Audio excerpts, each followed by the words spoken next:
Hello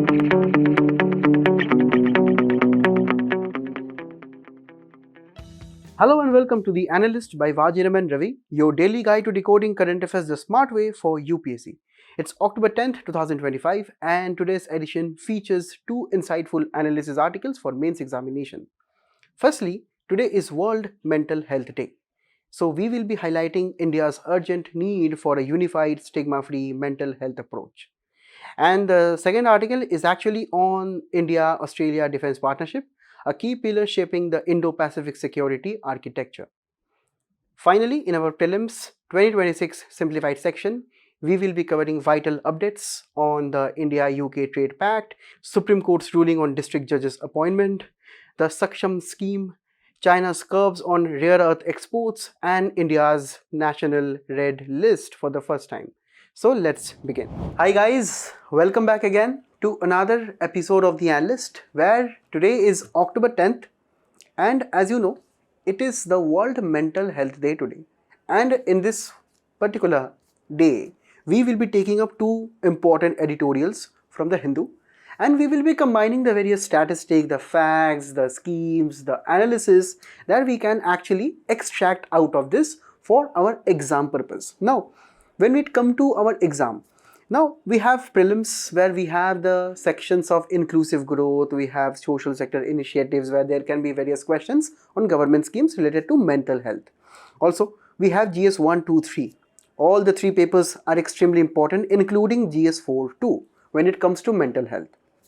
Firstly, we have the same in our Indian society because due to changing societies in the 21st century, we have various instances of rising cases of mental health issues. When we also talk about the various schemes that the government takes for the vulnerable sections of the population, we have to include mental health. And at the end of the day, inclusive growth as a part of your GS3 is an increasingly important section nowadays because not only they are focusing on the broad themes of financial inclusion, of poverty eradication, but they are also focusing on specific age groups such as elderly population, the care economy, wherein we have intersections and overlapping aspects of mental health included within the same. So that is why let us start with the very basics in the very beginning. Let us start with the WHO definition of mental health.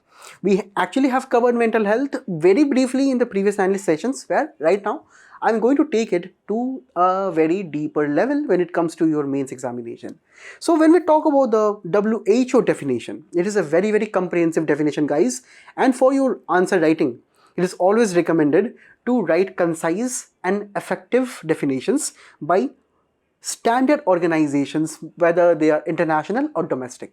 So according to WHO, it is a state of well-being in which every individual realizes their own potential and can cope up with the normal stresses of life, can work productively, and are able to contribute to their community. So at the end of the day, it is all about your state of well-being, both physical and mental well-being.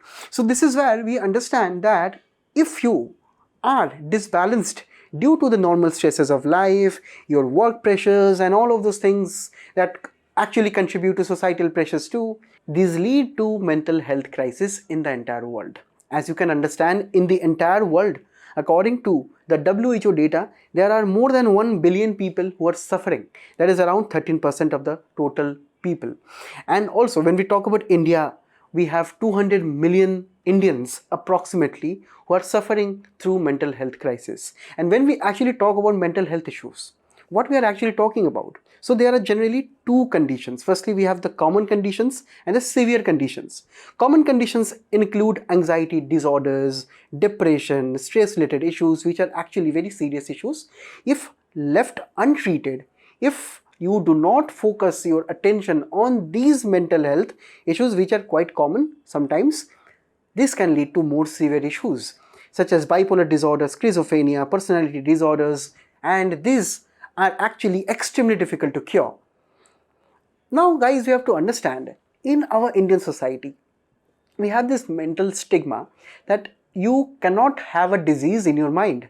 If you are having the same, you are treated as mad, right? And mostly mental health issues are also seen through a very trivial lens. That is, it is seen by the society in such a negative manner that any strong individual, any self-independent individual cannot have any kind of mental issues. This is a totally baseless claim and a perception that must be eradicated as soon as possible. As you can understand, mental health issues are very normal. They are in our everyday lives, right? And if you do not notice them, if you do not even notice them, and if you do not treat them, it can lead to serious issues, as we have just discussed.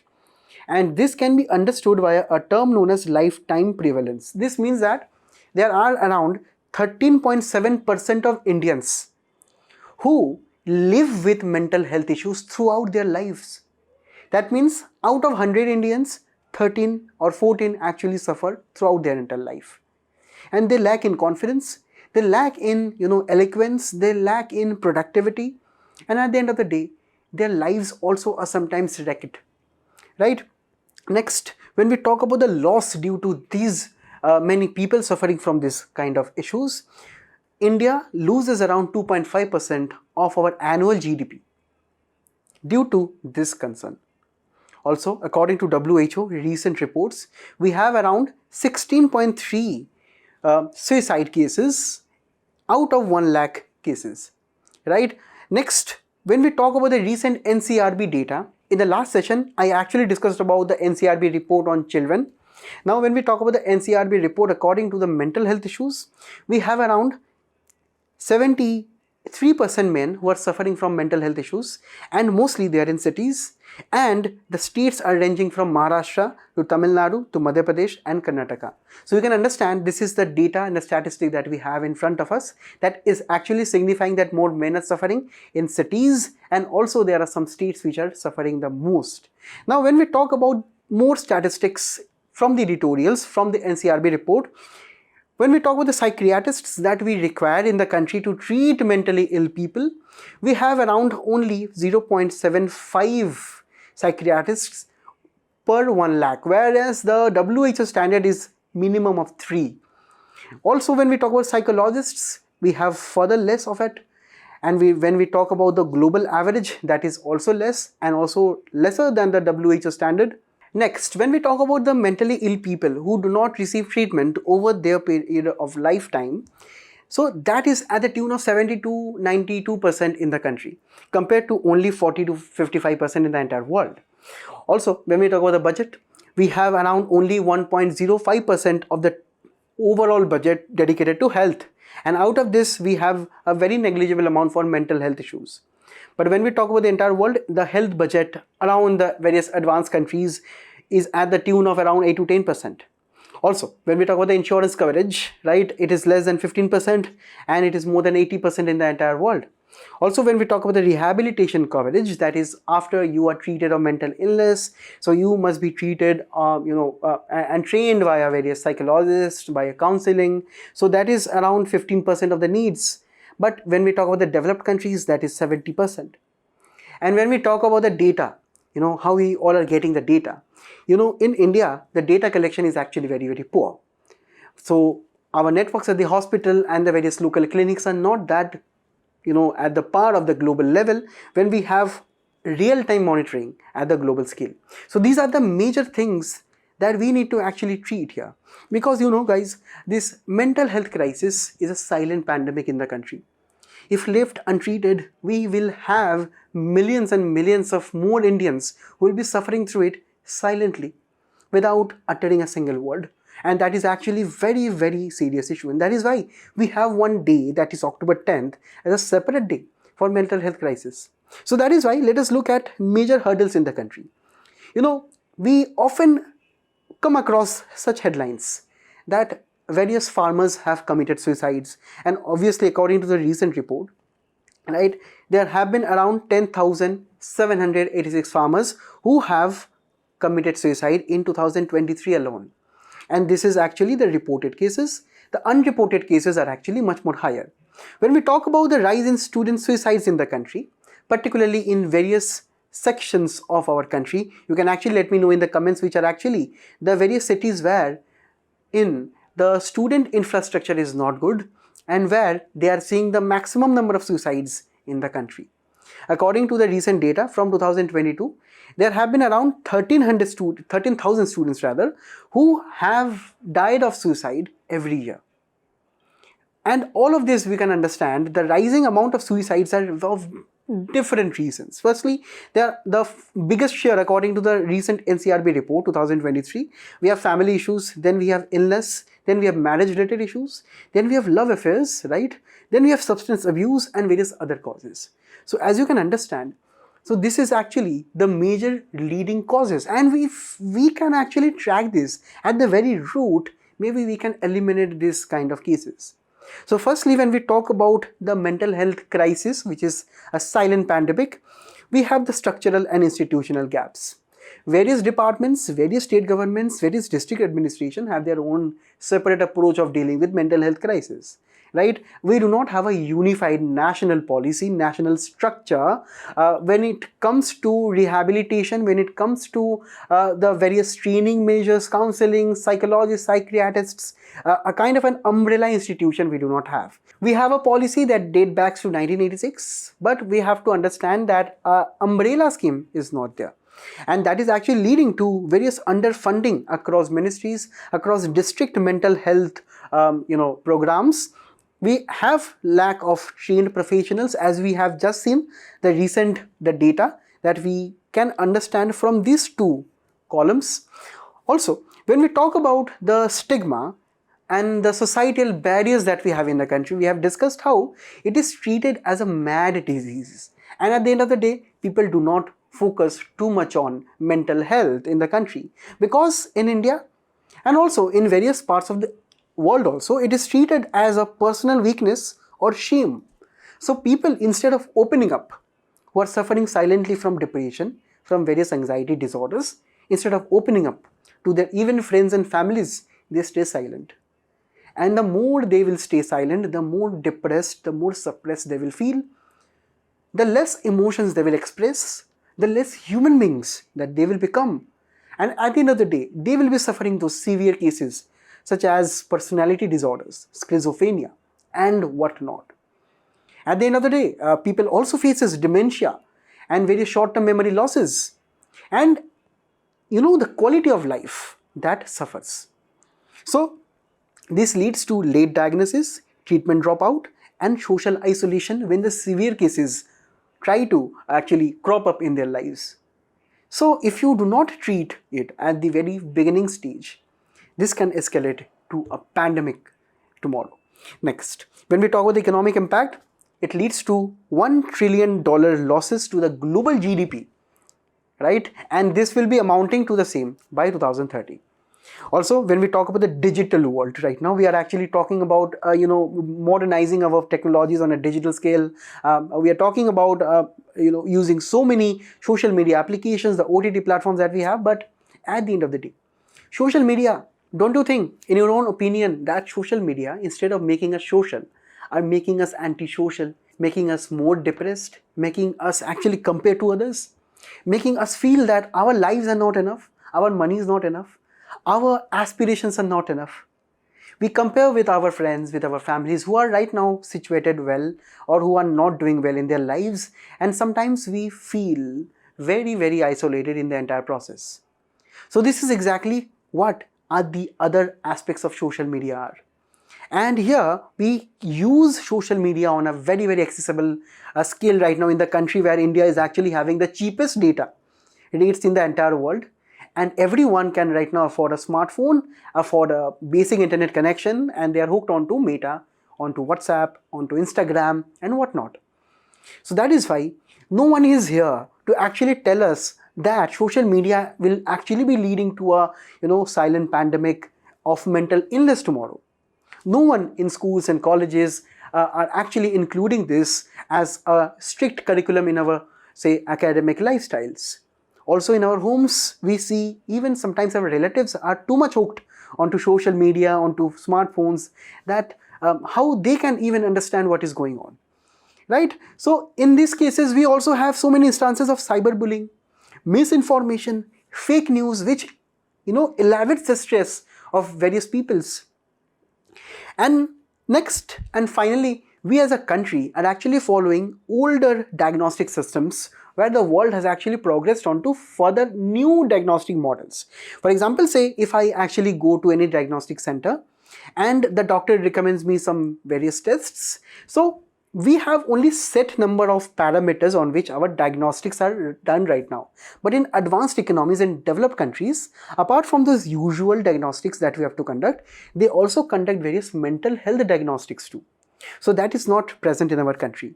And at the end of the day, you know that in our country, we have even less than 1% that we spend on research and development. So further, the research that we spend actually on mental health issues are even lower. And you know, if you do not do research, you will not be able to gather data. If you do not gather data, you will not be able to do targeted interventions on the people who are actually suffering from this kind of issues. And if you're not able to do that, then it leads to a total disaster. So that is where the government actually have done many things over a period of time, you know. It has actually started in 1982, right? So it was via a national mental health program. And this national mental health program is taking care of the mental health and the general health care for the very first time in the country in 1982. So in 1982, we realized that, okay, apart from the general health, the bodily physical health, we also need to focus on the mental aspect too. According to this, we have the Article 21 as a part of our constitution, which is a very, very broad fundamental right, where the main basic thing is about right to life and dignity. Now, this definition has been extended to right to health and mental well-being too in recent times, according to so many Supreme Court judgments. One of them is actually the Sukhdev Shah versus State of Andhra Pradesh 2023. So it is telling that, okay, mental health is a fundamental right. This judgment is extremely important for your answer writing. Next, it told that, okay, whatever the government policies are, they must be legally binding related to alleviation of mental health issues, and the government should be ensuring, you know, access and affordable healthcare when it talks about mental health. Also, apart from this, in 1996, we have the district mental health program. We just have seen how this is suffering through various issues due to multiplicities of so many schemes and various programs. But when we talk about the National Mental Health Program of 1982, in 1986, this district plan was laid down. As of now, we have around 767 districts where the district magistrate takes concrete steps in various districts of the country to alleviate mental health issues. Next, we have the Mental Health Act, which is a very, very important act of 2017, which has decriminalized suicide. Now, you know, guys, earlier what used to happen, that if someone, person used to commit a suicide, that person used to be charged with various sections of the IPC on the cases of various attempt to murder, self-murder and so on. But as of now, it has been decriminalized because we must not be burdening the depressed sections of the population even more with criminal sections. Also, we are actually having mandatory insurance parity. That means mental health is equivalent to physical health when it comes to insurance policies. Also, we have the Ministry of Education scheme here, known as the Manodarpan, which is a scheme to educate students at the very school level regarding emotional well-being of 11 crore students in the country. And at the end of the day, we have a 24/7 open hotline or customer care when you talk about the Telemanas, which is a kind of telemedicine consultation service for mental health and terminally ill patient when it comes to mental health.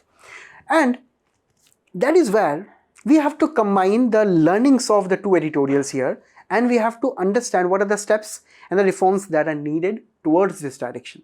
Firstly, we have to increase the budgetary allocation. It is very, very paltry when it comes to the advanced economies, and even the countries such as China, they spend around 5% of the total health budget on mental health allocation, because there is a data by the WHO which has reported that every $1 invested in mental health, government schemes, policies and welfare services will be giving you back $5 in return in kind of labor productivity, worker productivity, a contribution to the GDP.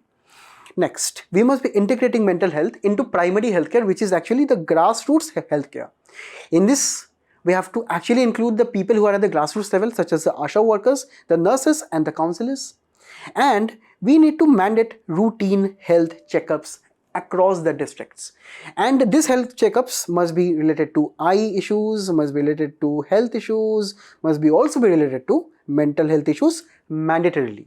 So when we actually were discussing that India as a whole does not have an umbrella policy, this is what we actually need right now. Next, we have to also understand that India is actually having one of the world's largest workforce, and we will be achieving a demographic dividend by around 2040-50. And this is where we actually need better amount of mental health professionals and providers.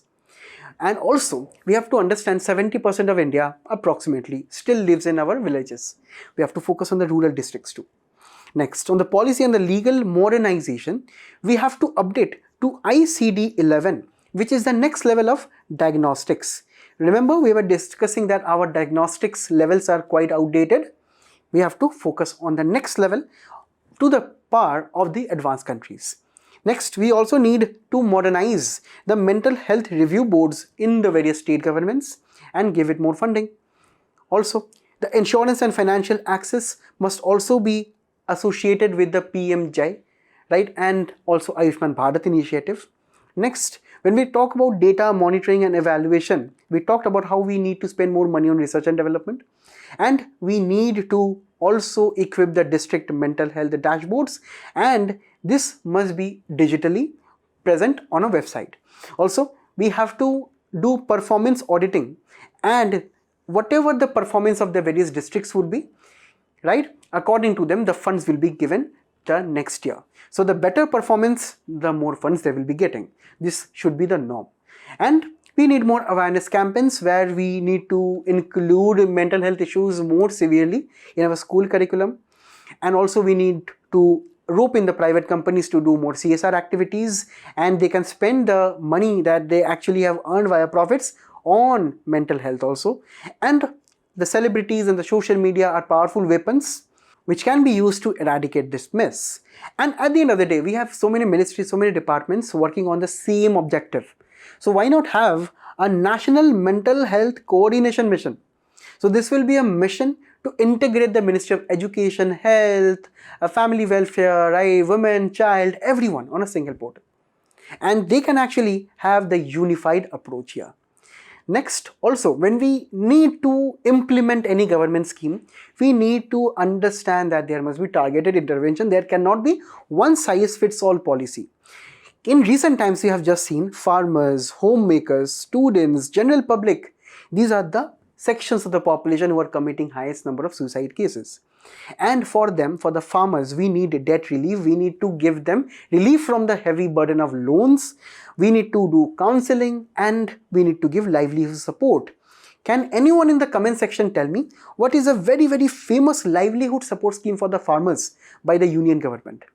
Also, the homemakers, who are actually the main foundation of every Indian family, they must be given community-based therapy, networks and support groups. Next, perhaps the most important group. We are talking about the students here.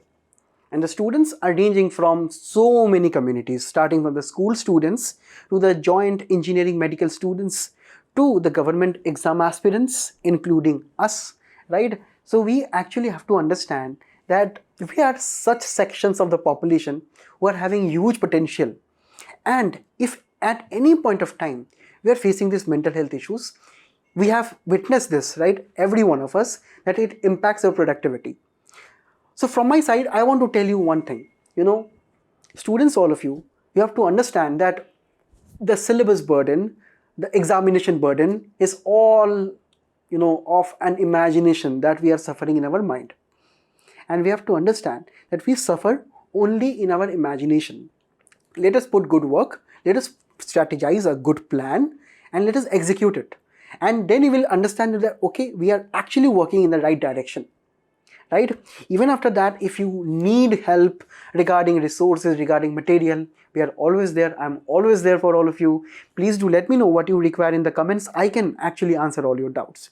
So that is where we need continuous support. We need, as an institution, to support the students. And also, the preventive mental health care is always there. One more thing that I wanted to highlight is that right now, we actually use a lot of AI in our lives. And this mental health issue is also not untouched by AI. What we are doing right now, if you are facing any issues related to boyfriend, girlfriend, family issues, or this kind of things, we go to AI and tell that, okay, ChatGPT, I'm facing this issue. But according to various mental health experts, you should not do that. Firstly, because the data issue is there, right? You think that you are talking to the AI application in a confidential way, but the AI company is reading all your chats, it is training on your chats. Secondly, to get mental health support, you need a human being, right? You need a friend, you need a counsel, you need a mentor, you need various people from your family, from your community. An AI application cannot do that. It can give you some generic advice, but not the entire picture. So that is why using AI as a therapist is actually a kind of a warning that various professionals are giving right now. So that was the entire comprehensive topic. I agree that it was very long, but it was actually needed on this particular day. So that is why you have a question as usual. Solve this. Let me know in the comments. We'll now moving on to the next one. In this topic, guys, we are going to look into India and Australia, a defense partnership, wherein the recent agreements between the two countries have actually focused on elevating the defense agreements between the two countries. So it is actually very, very important for your prelims due to current events of national and international importance, where there can be various questions related to the various terms in the agreements. And also, as a part of a GS2, we have the various policies of the developed countries that affect India's interests, which are this particular thing when we talk about the defense partnership. And this partnership has reached a new milestone. Why? Because you know that Australia and India are actually age-old partners starting from the Commonwealth time. In the comment section, you let me know when actually the Commonwealth was envisaged and who were all of the countries who were included apart from India and Australia. So from the Commonwealth days, we actually share a long kind of an history with Australians, and over a period of time, we have expanded the cooperation. Recently, what happened yesterday is that our defense minister signed major defense deals with Australia. And here we have three major agreements: information sharing agreement based on the various information that we can share with Australia, and Australia with India on the maritime domain and on the defense levels. Next, we also signed a memorandum of understanding on submarine search and rescue operation. Thus, we can actually extend the range of our Indian Ocean and also link a little bit of Pacific Ocean that belongs to Australia too. And it is actually very, very important. We are going to discuss why. And thirdly, we have signed the terms of reference for joint staff talks. And this joint staff talk, we will be talking about the armed forces, the Navy and the Air Forces. So here, when we talk about the extended areas of cooperation, we have included so many domains of land, air, maritime and industrial cooperation. Firstly, when we talk about the land, we will be having more army-to-army exchanges in the future, more efforts on the counter-terrorism training and the joint exercises. We are going to look into what are the joint exercises in the next two slides. Also, when we talk about the air kind of initiatives, we have for the first time between the two countries have agreed to air-to-air refueling, wherein maybe in the future an Australian aircraft can refuel an Indian jet in the air itself. Also, the Australian Air Forces and the Indian Air Forces will have various interoperability missions where they can actually exchange the various technologies, do training exercises, etc. Next, when we talk about the maritime domain, this is the most important domain and the most important domain for Australia too. When we talk about it, we have actually signed this submarine rescue maritime domain awareness. We will be having more joint naval exercises, including the AUS Index and so many other initiatives. Next, when we talk about the industrial one, we will be focusing on increasing the defense production. We will be talking about co-development where we will be attracting the FDI, the foreign direct investment from Australia, and also innovation and entrepreneurship in the defense sector. So this will be focused on shipbuilding, drones and cyber security, which are actually the major emerging themes in the recent times. So this was just the news which I broke down out to you. Now we will be understanding India and Australian relations with a major focus on the defense relations.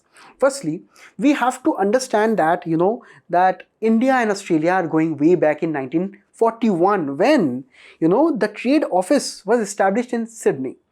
And over a period of time, in 2009, we elevated our relationship to a strategic partnership because we have to appreciate the big picture. That is, India and Australia share the same waters of Indian Ocean and Pacific Ocean. And this is a particular stretch of land which is very, very important, or rather waters, which is very, very crucial when we talk about the defense aspiration of these countries and the protection of maritime sea routes in this entire stretch of waters. So this is where the Indo-Pacific is a shared goal between them. Also, over a period of time, as you can see, from 2014 to 2020, when our relationship was actually elevated to comprehensive strategic partnership, where we also, apart from defense, started to talk upon the various trade linkages that we have actually in interest with Australia. In 2021, India and Australia conducted the first 2+2 foreign and defense ministerial dialogues. So these are the dialogues which the foreign minister and the defense minister of the both countries will be sitting together, and they have actually discussed on the various issues in the Indo-Pacific domain. And also in 2022, the India-Australia annual summit was institutionalized with celebration of the 75th anniversary of diplomatic relations.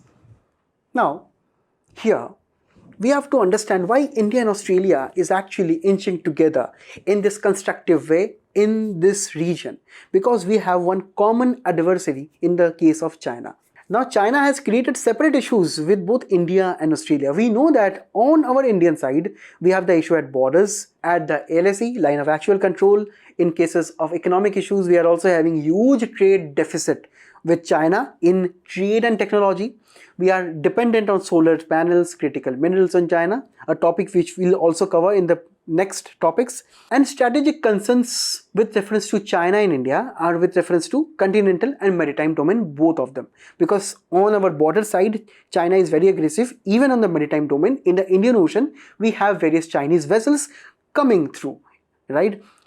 On the Australian side, Australia does not have a continental or a land dispute with China, but Australia is very, very concerned of the developments of China in the South China Sea in cases of this Paracel, Scarborough and Spratly Islands, which are actually disputed islands between the neighboring countries and China, right? So this is where, Australia is also kind of apprehensive that whether China is expanding downwards to Australia or not, right? Also, recently, China sanctioned various goods with reference to Australia. So that is also one of the things which has concerned Australia too. And at the end of the day, we have to understand where we are actually focused on both continental and maritime domains with, say, China. We are actually talking about maritime kind of concern when we talk about Australia, because Australia does not share direct land borders.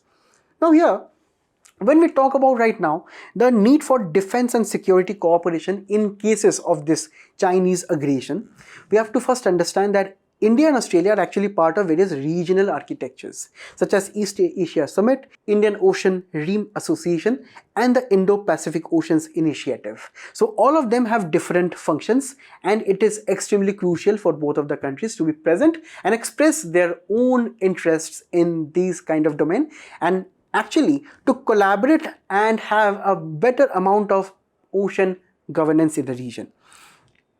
When we talk about the defense architecture, we cannot ignore the Quad, which is officially known as the Quadrilateral Security Dialogue, wherein we have the US, Japan, Australia and our own India present as members of the same, right? The main primary objective is actually to have maritime security, addressing climate change, and when the COVID pandemic was actually in full swing in 2020-21, it was also to elevate the various issues with reference to the pandemic.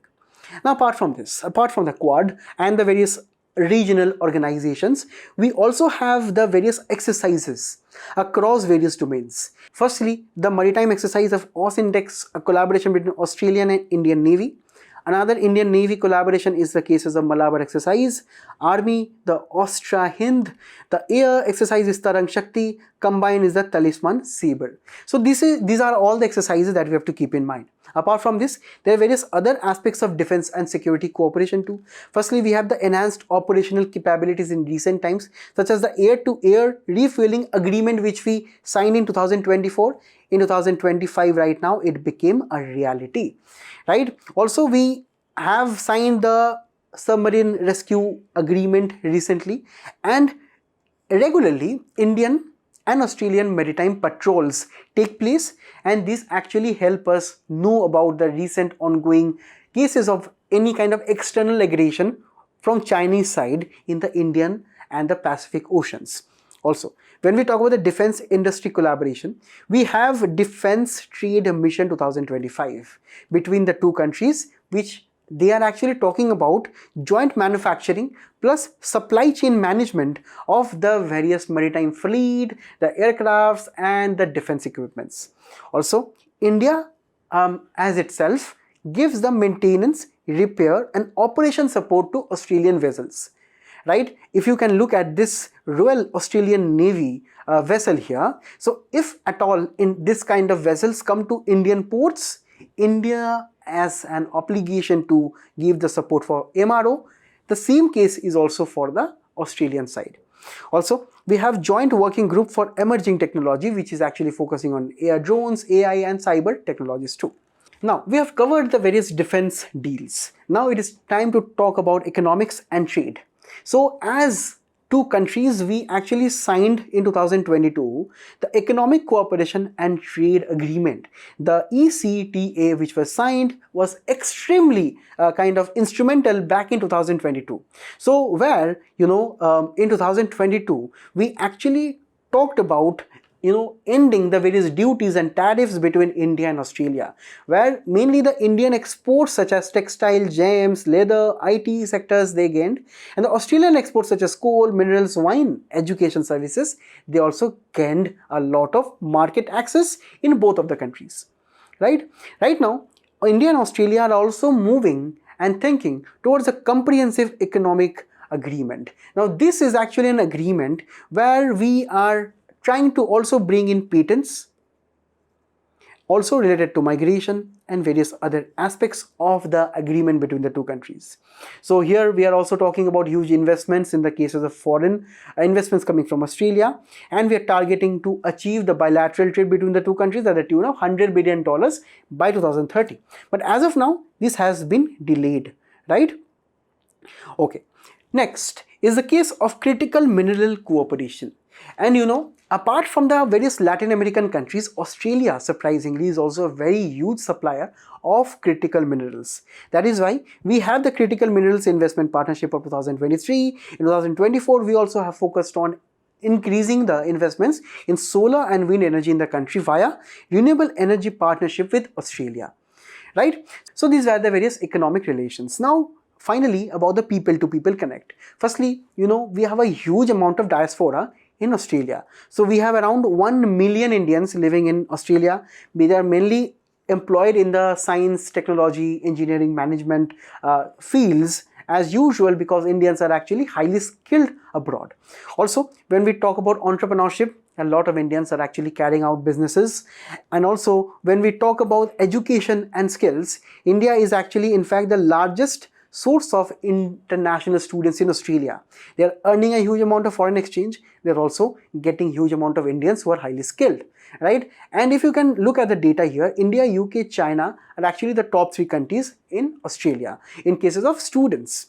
Also, Australia and India has signed a very important deal, an agreement where they, these two countries will be recognizing both the degrees, the academic certifications in both of the countries for ease of the students to actually undertake professional activities in Australia and India vice versa. So therein we have the mutual recognition of qualifications of 2023, and no one can ignore the recent instances of Australian universities such as the Deakin University, which has opened campus in Indian gift city at Gujarat. So this is due to the recent UGC guidelines, which has allowed the foreign universities to come in India and invest and open their foreign campuses. So Australian universities have actually been the very first universities who have actually opened the campus in the country. Apart from this, we have the Center for India-Australian Relations, which were opened for cultural contact. Migration and Mobility Partnership Arrangement was also signed in 2023. And no one can ignore the hugely popular India-Australia cricket matches, right? Which is also elevating the soft power between the two countries. But there are some challenges when we talk about the various strategic perceptions. Australia is primarily concerned on the maritime domain. India wants cooperation on the land domain too, because it has land issues with China, remember? So this is where our strategic perceptions sometimes diverge, where Australia is heavily focused on the maritime sector, heavily investing in the maritime sector. Also, sometimes it has been seen, right? If you look at the top 5 agricultural items from India to Australia, which is Indian exports to Australia, we have rice, food preparation, vegetable oil, coffee, bread, pastry, cake, biscuits, and other bakery. Sometimes it has been seen the Australian agencies, they impose various non-tariff barriers in cases of various quality inspections, phytosanitary conditions. Definitely, these are the non-tariff barriers. That means that these are not the say kind of taxes or duties which are directly levied on the imports from India, but they say that okay, this quality is not good, that quality is not good, this ingredient is not there, there are pesticides in the rice, and all those things are being imposed. This is the cause of concern, because it has been seen that many advanced economies right now, to reduce the various import dependency on the developing countries such as India, they are imposing more and more tariff barriers. Also, we are seeing a delay in the CECA, the Comprehensive Economic Agreement, where we can allow more and more IT services, the patents, the investments to come into India and Australia, vice versa. So this is also a delay which we need to work upon. We also have seen many instances of recent anti-India activities targeting international students, right? Various Indians facing racial abuse. So these are also seen. And at the end of the day, the Indian diaspora in Australia is not that prominent, not that strong, such as the case that is in US or UK, right? And also, when we talk about the way forward right now, we have to talk about strategic deepening. That is, we must be going beyond these perceptions. We must be trying to boost more defense, military, and people-to-people connect. Also, we need to finalize the CECA at the soonest as possible, and we have to focus on defense manufacturing more. So more investments, more FDI norms must be liberalized by Indian institutions, and more green investments, particularly the critical minerals mission, where more Australian firms can be attracted. Also, soft power in cases of movies, crickets must be leveraged, and security synergy must be increased when we talk about even the continental kind of an say convergence with Australia. And at the end of the day, all of these challenges and all of these issues must be enhanced via bilateral dialogue and meeting. So this is where we have this question. Now we will be moving on to the simplified section. In a major move yesterday, India and UK signed millions of dollars of deals on the missile procurement. But we are not talking about that here. We are actually talking about the India-UK pact, which was signed back in June-July, and how that was actually very instrumental to combat the US tariffs right now. Okay, so here we recently actually have covered the India-UK relations. Now we are actually talking about the impact of that FTA on combating the US, because we have the topics of GS2 and GS3 about the various politics and policies of developed countries on India's interest, and at the end of the day, we also have to know about the various concerns related to Indian economy. So guys, the very first thing is that, you know, in recent times about the USA, where they have imposed strict amount of tariffs. Now if you see, there are various Indian goods who are now subjected to 50% US tariffs, such as textiles, diamonds, machinery, agriculture, steel, and so many other sectors. Now why they have done this? Because US economy is becoming increasingly protective, and in this entire tariff scenario, you know, the top Indian exports, which are the engineering goods, electronic goods, gems, jewelry, pharmaceuticals, textile, petroleum products, all will be suffering. And all of the exporters, the artisans, the various farmers, the textile garments factory owners, they all will be suffering the deal. And that is why recently India and UK have actually signed a deal which will be implemented by July next year. And this is extremely important. Why? Because these tariffs which the US has imposed on India is actually making Indians, or making India as a country, very far behind the competitors such as Vietnam, Bangladesh and China, on whom US did not levy this amount of 50% tariff. So it was an particularly US move to specifically attack India. And that is why India is facing a loss of around $40 billion in 1 year due to this tariff.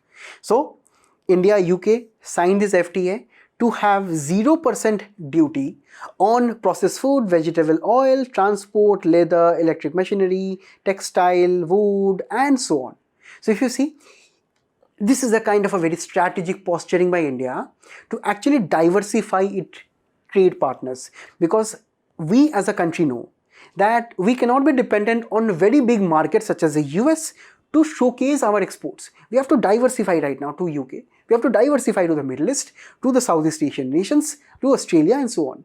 So we must be having single bilateral say trade agreements with various countries just to counteract US, just to reduce the impact or say the economic dominance by the US. Now here we have to understand that when we talk about the India and the UK FTA and the sectoral impact, there are various interesting observations. Firstly, when we talk about the textile sector, the UK annually imports around 27 billion worth of textile products. This is a total, kind of an import that UK does from India, from China, from Vietnam, from all the countries. Now, India alone exports around 13.5. So, out of 27, 13.5, so almost half is actually by Indians. Right? And we have to understand that this kind of, say, textile industry will be getting a very, very high benefit out of the US 50% tariffs, because we can actually supply more kind of products at 0% duty to the UK in the form of textile exports. And also we have to appreciate that textile industry is a very labor intensive industry. This means that more of labor is actually employed to have higher outputs in the textile industry. Now, not all the labor intensive sectors will be gaining from this. Why? Because there is another sector known as the gems and jewelry sector, where there has been just 4% duty relaxation. So here in the gems and jewelry, it is not 0% tariff. So that is where we have to understand that India's US exports in this particular sector was around $9 billion. Correct? But now what we have to understand that India's UK export is around only $941 million. But when we talk about the UK imports, it is around $3 billion. So we have a limited benefit here in the gems and jewelry sector. When we talk about the electronics and mobiles, UK imports over $70 billion worth of electronic items, and Indian exports are growing thanks to Apple Industries also, because they are actually manufacturing more of the smartphones in India. Also, this is having a significant potential because this duty elimination, that is, we are right now facing 0% duty on this. So this can give China a kind of a stiff competition, but yet China is far ahead in India in kinds of production of smartphones. When we talk about the engineering and steel industries, the UK steel market is valued at around $32 billion. Now, we have to understand that tariffs are high as has 10% on the Indian products. Correct? But we have to understand that when we are actually having this FTA, this will be going back to zero, and this reduction will be boosting exports. But there is a concern. The EU is actually thinking of a carbon border adjustment mechanism, which is a kind of a carbon tax on various manufactured items outside the EU which has been manufactured in a very polluted manner. So the UK is also implementing the same. They are planning to implement the same in their own country. And if they do it, our own Indian steel, which is actually heavily dependent on the coal thermal power plants, they can suffer. And that is why the industries right now, the steel industry right now in the India, where these are actually run by the various MSMEs, they must be given better benefits by the Indian side. And at the end of the day, no one can ignore the services sector, which is having the highest amount of contribution to its, to our own GDP, and also the various, big companies are actually also located in and around UK. So India can actually benefit a lot from the service agreements too. So firstly, according to the article, the UK has actually invested a lot of resources in India's computer and related services. According to the FTA, this investment will be going more in numbers. Also, there is actually a kind of shift in perception where India's role from a low-cost back office, right, where India traditionally used to serve as BPO for the various global companies, right now India will be going on and moving on as a strategic partner with UK, where Indian say workforce, the skilled workforce will be focusing more on research and development, data analytics, cyber security and emerging technologies such as Internet of Things, artificial intelligence and the various future technologies. Also, we have various global capability centers, where these are the centers, a cluster of various companies located at one section, where these are the various multinational companies in the country. So India already has around 1700 global capability centers employing around 2 million people. And this FTA will be encouraging more UK companies to set up more GCCs in the country. So this was all related to this article. Now we will be moving on to the next one. Guys, here the Supreme Court actually gave a very progressive order when it comes to the inclusion of young and talented judicial officers as district judges, which are actually quite senior kind of a post in the lower judiciary level. So here, this is extremely important for your judiciary and its organization and structure, wherein firstly we have to look into Article 233, which deals with the appointment of district judges in the country. So Article 223 subclause 1 says that the appointment of district judges shall be made by the governor of the state, but only in consultation with the High Court of that concerned state. So this means that the High Court of that particular state is having the final say in appointment of the district judges. Further, Article 233 subclause 2 tells that a person, please note that it is written a person, right? It does not give us any kind of qualification of what that person would be. A person not already in the service of the union or the state shall only be eligible to be appointed as a district judge if he or she has been an advocate for not less than 7 years and is recommended by the High Court. So it means that there is an advocate, right, who has practiced for 7 years or 8 years at a various courts. So that person will be eligible to be elevated as the district judge of a district court. Now when we talk about this hierarchy, right, if you see district judge and sessions judge or the ADG is at the highest rank, right? The first rank is actually belonging to the civil judge from the junior division. They are actually recruited by a state judicial service examination. So they are at the junior level, at the lowest level. They get promotion, they gradually become civil judge senior division. And it takes a lot of time from senior division to go to finally district judge. They're generally becoming the district sessions judge, the ADJ, when they are in their mid-career or even at the end of their careers. So that means, that advocates who have been practicing at some courts, right, understand this very closely, that they can have a faster direct recruitment as a district judge by just serving 7 years. But what happened to those people who have been serving as judicial officers as civil judges at the lower courts for more than 10 years, for more than 15 years, right? They actually get more promotions and after only they actually get the position of district judge. So they are elevated only after years of experience of civil judge. But we have to understand one thing, that advocate and that civil judge actually maybe have come from the same law school and both of them are actually law graduates. So both of them are lawyers. So this is going against the principle of equality, guys, because both of them are lawyers. Both of them became lawyers, and after graduation, one became a civil judge, via the state examination. One became an advocate, practiced for 7 years, and then become a district judge directly. So after 7 years after practice, you are becoming district judge directly. So this is kind of a discrimination according to so many kind of a promotion that were blocked in cases of various civil judges.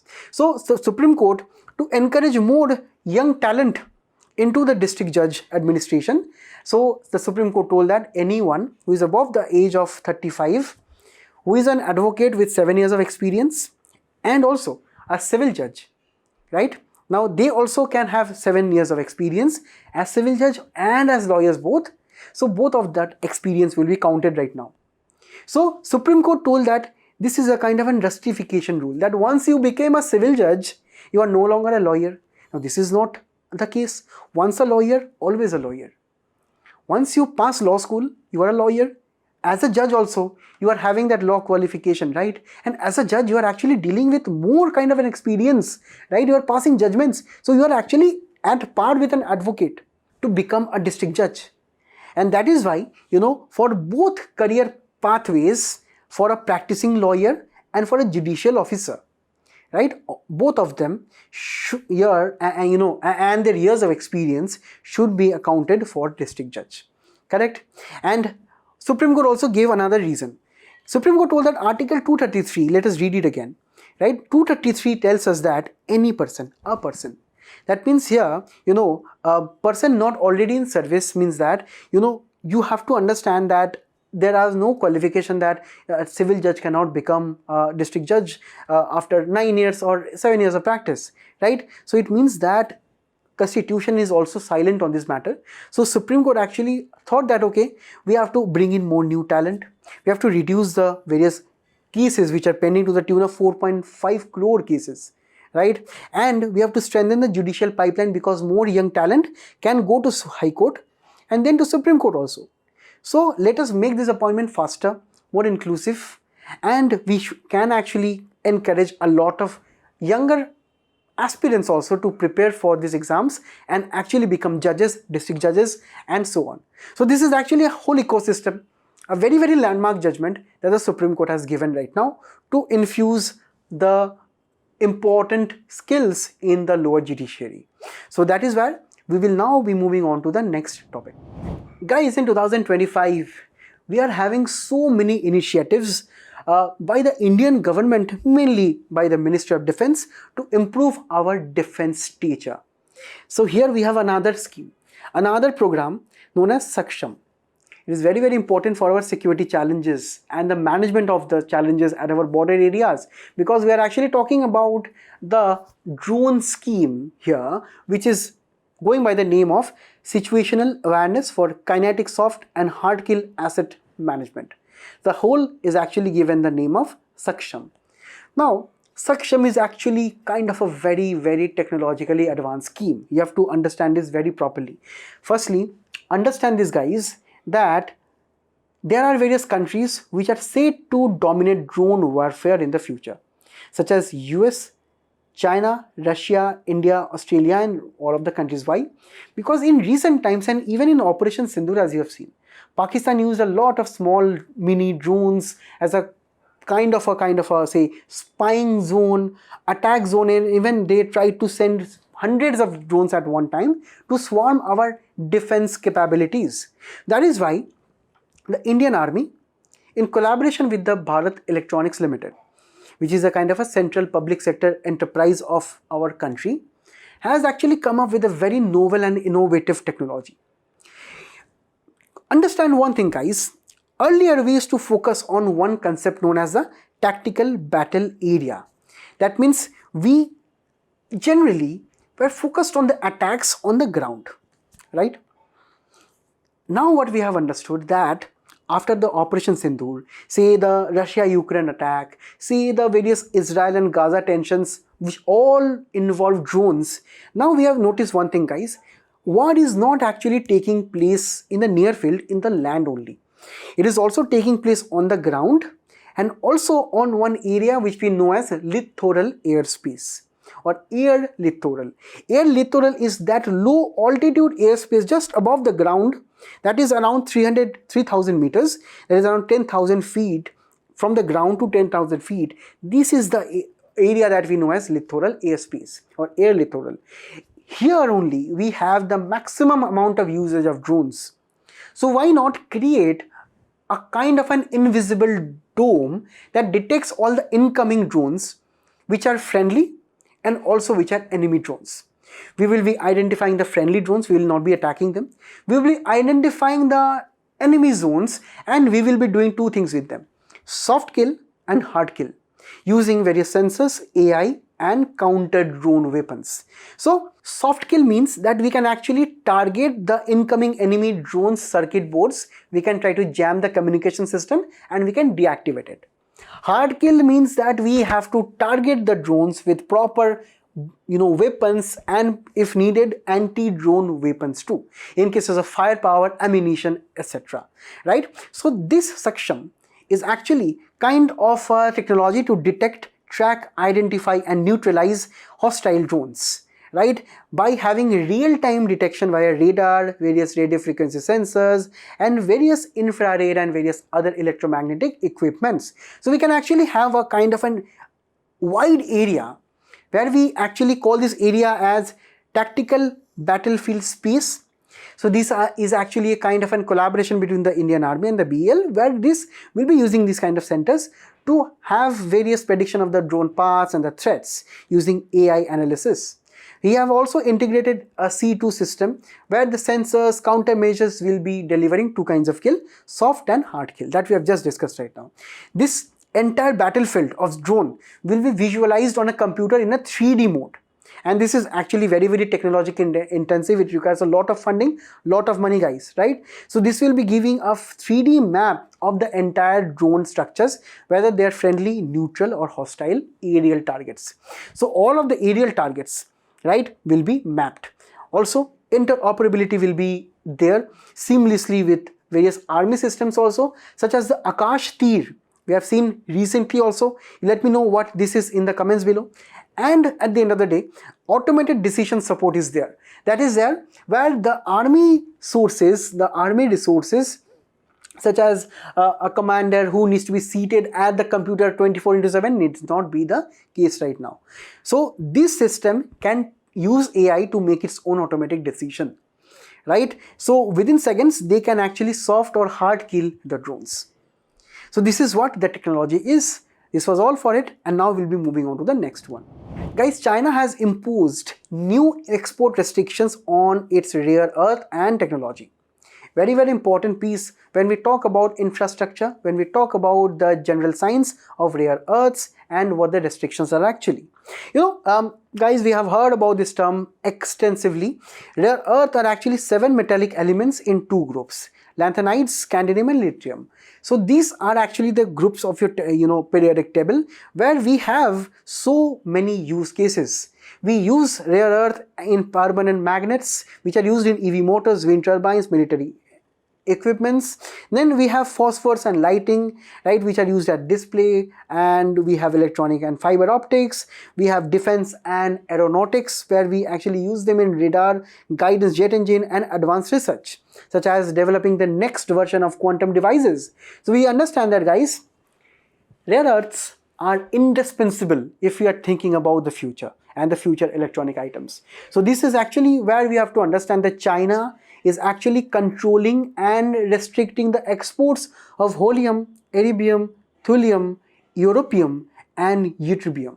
So these are the various rare earth, and you can actually read the use scenarios also. They range from magnetic to surgery devices to nuclear reactors to actually various infrared technology, telecom sector and so on. So here we have to understand 90% of the rare earths are actually processed in China, even the rare earth magnets.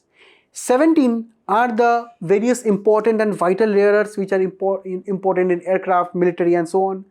And we have to understand that 12 rare earths are right now restricted due to Chinese export curves. So China has actually restricted the exports from its own country, and by restriction it has actually imposed various conditions. We are going to look into it. Before it, you try to solve this 2012 PYQ in the comments. Read carefully about the rare earth and let me know. Now, firstly, appreciate the fact that the US relies heavily on rare earth imports from China. If you see, the net import reliance of US on China is 100% in case of scandium, yttrium and various other rare earths. Also, China in recent times have observed one very peculiar thing, that over a period of time, from 1994 to around say 2015-16 onwards, China had a pure dominance in the rare earth industry. processing industry, mining industry. But over a period of time, there have been new countries such as USA, Myanmar, Australia, Thailand, Nigeria, and even India right now, who are spending a lot of money in mining and processing of rare earth, because we cannot trust China. That is why there are these number of countries which have eaten up into the share of Chinese rare earths. That is exactly why these main two reasons are there, that China is changing its policy. Firstly, it wants to have a strategic leverage in geopolitics by having this kind of export curves just before the high-level meeting between Donald Trump and Xi Jinping, right? Now, this will be used by China as a bargaining chip with the US, because US also has restricted the earlier kind of a chip export to China. And not only US but even other countries such as even Korea, if you can see here, they have also followed US instructions and reduced the chip exports to China. And here, Chinese export restrictions on rare earth are in the form of an export restriction in the form of licenses that you need to require. So you need license from the Chinese government. If you are any exporter in any country, any foreign exporter also, you need licenses to even use Chinese sourced rare earth. If you use Chinese sourced rare earth, you can actually face various compensation issues and various other licensing permits from Chinese government, right? Also, the rules apply extraterritorially, right? So even if you are one Indian company in India and you are using Chinese just critical mineral raw material in your computers, you can face various issues with reference to China, right? So that means any one Chinese company must be in a deal if you are using any Chinese rare earth. And we have to understand this is mainly seen as a kind of a retaliation, because China has blocked even mining, smelting, recycling, magnet making and all of these activities under these curves. So this is just a way to get at the Western forces. So this was the policy, and now let us see what India actually are having the implications. Firstly, we are dependent on the EV and the solar sectors on Chinese rare earth and critical minerals, so this will suffer. Our defense projects also will be suffering. The telecom sector, which uses a lot of rare earth in 5G and AI technology, they will suffering. Also, various Indian companies using Chinese raw material will also be suffering at the end of the day.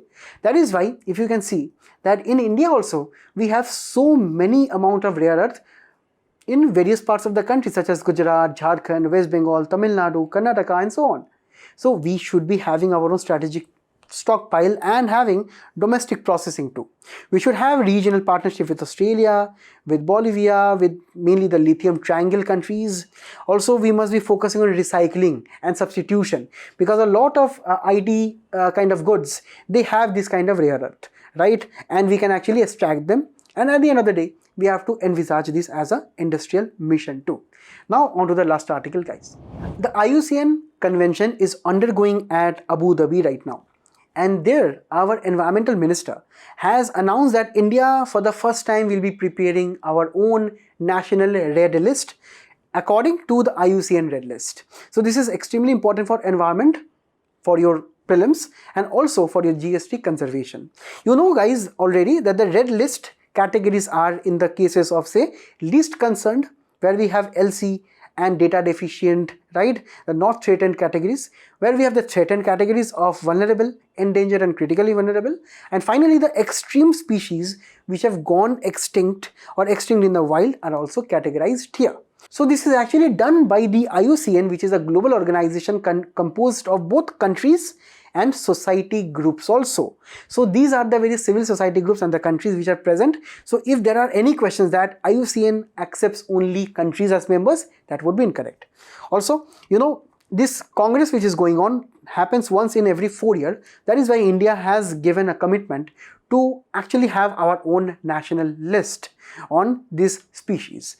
Now here we have to understand that IUCN periodically revises the various species and the kind of threats that they face due to population trends, habitat loss, climate change, exploitation and the impact of invasive species, which are the external species which are coming from external environment and they impact the local native environment, right? So this particular list generally helps policymakers, biologists and the various conservationists in maintaining the ecosystem.